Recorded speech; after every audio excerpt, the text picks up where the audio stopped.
প্রধানমন্ত্রী তারেক রহমানের দিল্লি সফর শেষ পর্যন্ত আসলে পরিণতি কি হবে এখনো নিশ্চিত না।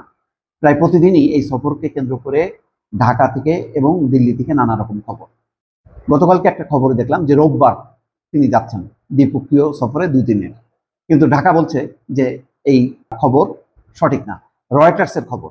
আজকে বিবিসির খবরে বলা হচ্ছে যে দিল্লিকে ঢাকার কঠিন শর্ত, নেপথ্যে অবিশ্বাস নাকি সম্পর্কের রিসেট চায় ঢাকা, এই শিরোনামে একটা রিপোর্ট বলা হচ্ছে যে বাংলাদেশের প্রধানমন্ত্রী তারেক রহমানের ভারত সফর আপাতত স্থগিত।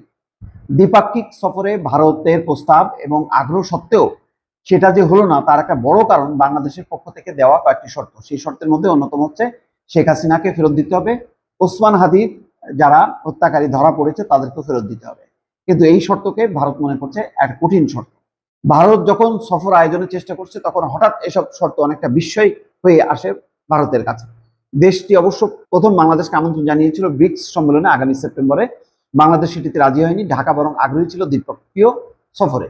তবে ব্রিক্স সম্মেলনে বাংলাদেশের অনাগ্রহের জানার পর ভারত তড়িৎ পদক্ষেপ নেয় দ্রুত একটা দ্বিপক্ষীয় সফর আয়োজনে, এবং সেটা চলতি আগস্ট মাসে। তবে এর মধ্যে সবকিছু এলোমেলো হয়ে যায় ভারতের দিল্লিতে একটা প্রেস ব্রিফিংকে কেন্দ্র করে, যেখানে শেখ হাসিনা বক্তব্য দেন এবং বাংলাদেশ নিয়ে কথা বলেন, তারেক রহমানের সরকারের সমালোচনা করেন। এরপরেই বিষয়টি বাংলাদেশকে ক্ষুব্ধ করে এবং বাংলাদেশ তীব্র প্রতিক্রিয়া ব্যক্ত করে। এই প্রতিক্রিয়া ব্যক্ত করাটা ভারতের কাছে নজিরবিহীন হিসেবে আখ্যায়িত হয়েছে। তখন তড়িৎ গতিতে ভারতীয় হাইকমিশনার দীনেশ ত্রিবেদী তিনি দ্রুত প্রধানমন্ত্রীর সঙ্গে দেখা করেন, পররাষ্ট্রমন্ত্রীর সঙ্গে দেখা করেন, কিন্তু বরফ আর গলেনি এবং ঢাকা বরং শর্ত দেয় যে শেখ হাসিনাকে প্রত্যর্পণ চুক্তি অনুযায়ী বাংলাদেশের কাছে ফেরত দিতে হবে এবং তার হত্যাকারীদেরকে। এই সাক্ষাতের পর দীনেশ ত্রিবেদী তারেক রহমানের সঙ্গে সাক্ষাতের বিষয়বস্তু নিয়ে তিনি সরাসরি দিল্লি যান এবং নরেন্দ্র মোদীর সঙ্গে সাক্ষাৎ করেন এবং বিষয়টি জানেন। তারপরেই বিষয়টি একটা ঘোলাটে পরিস্থিতি তৈরি হয়েছে এবং ভারতের প্রধানমন্ত্রী নরেন্দ্র মোদীর সঙ্গে 1-to-1 বৈঠকে বাংলাদেশের মনোভাব তুলে ধরেন দীনেশ ত্রিবেদী। পরে ফিরে আসেন দিল্লির নির্দেশনা নিয়ে। তখন নতুন করে আবারও গতি পায় বাংলাদেশ ভারত দ্বিপক্ষীয় সফরের বিষয়টি। দুই দেশের গণমাধ্যমগুলো এমনকি সফরের সম্ভাব্য তারিখও ঘোষণা করে। বলা হয় যে 21 থেকে 25 তারিখের মধ্যেই এই সফরটি হবে, আর এই সফরটি যদি না হয় তাহলে পরবর্তী 1 বছরের মধ্যে নরেন্দ্র মোদীর পক্ষে আর এই দ্বিপক্ষীয় সফরের আয়োজন করা ভারতের পক্ষে আর সম্ভব না। সব মিলায় একটা ঘোলাটে পরিস্থিতি।